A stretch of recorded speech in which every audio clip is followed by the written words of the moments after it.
क्या में पाकिस्तान के साथ ही जंग छिड़ गई। दुनिया में ऐसे ममालिक की तादाद बहुत कम है जो अपने क़याम के फौरी बाद ही बैरूनी हमलों का शिकार हो गए। पाकिस्तान भी इन्हीं ममालिक में से एक है। क्या में पाकिस्तान को भी 2 माह ही गुजरे थे कि भारत ने कश्मीर पर हमला करके पाकिस्तान को एक अनचाही जंग में धकेल दिया। किस्सा कुछ यूं है कि कश्मीर भी उन 560 से जायद हिंदुस्तानी रियासतों का हिस्सा था जिन्हें आजादी के बाद पाकिस्तान या भारत में से किसी एक मुल्क में शामिल होना था। कश्मीर की सरहद चूंकि पाकिस्तान से मिलती थी और वहां मुसलमान अक्सरियत में थे, इसलिए कश्मीर का पाकिस्तान से इल्हाक फितरी बात थी। लेकिन कश्मीर के महाराजा हरि सिंह ने भारत से साजबाज शुरू करके कश्मीर में पाकिस्तान की हमायत करने वाले मुसलमानों का कत्लेआम शुरू कर दिया। कश्मीरियों ने राजा के इरादे को भांपकर उसके खिलाफ बगावत कर दी। पाकिस्तान से भी हजारों कबायली अपने कश्मीरी भाइयों की मदद के लिए पहुंच गए। कश्मीरियों और कबायलियों का मुश्तरका लश्कर श्रीनगर पहुंचा तो महाराजा हरि सिंह दिल्ली फरार हो गया, जहां उसने कश्मीर का भारत से इल्हाक करने की दस्तावेज पर दस्तखत कर दिए।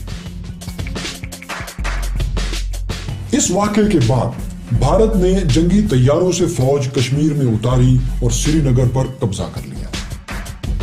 उस वक्त पाकिस्तान की वसाइल से महरूम फौज के बरतानवी सरबराह जनरल डगलस ग्रेसी ने कायदे-आज़म के वाज़ेह अहकामात के बावजूद कश्मीर में भारत का मुकाबला करने से इनकार कर दिया।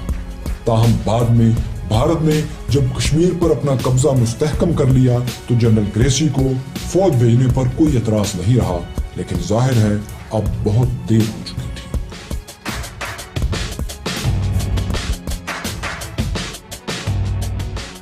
फिर भी पाक फौज ने गिलगित बल्तिस्तान और आजाद कश्मीर का कामयाब दिफा किया।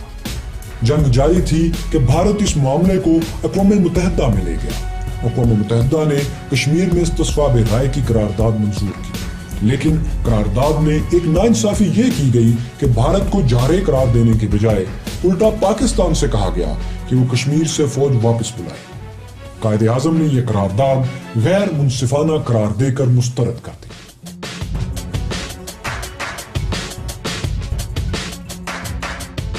ताहम उनकी वफात के बाद वज़ीर-ए-आज़म लियाकत अली खां इस करारदाद के तहत जंगबंदी पर आमादा हो गए और 1 जनवरी 1949 को कश्मीर में जंग बंदी हो गई। अभी एक नौ आजाद रियासत जो बेसरो समानी का शिकार थी, हालते जंग में थी कि उस पे एक और सानहा टूट पड़ा। रोज कुछ नया जानने के लिए और इस सिलसिले की अगली किस्त के लिए हमारा चैनल सब्सक्राइब कीजिए और बेल बटन को क्लिक कीजिए।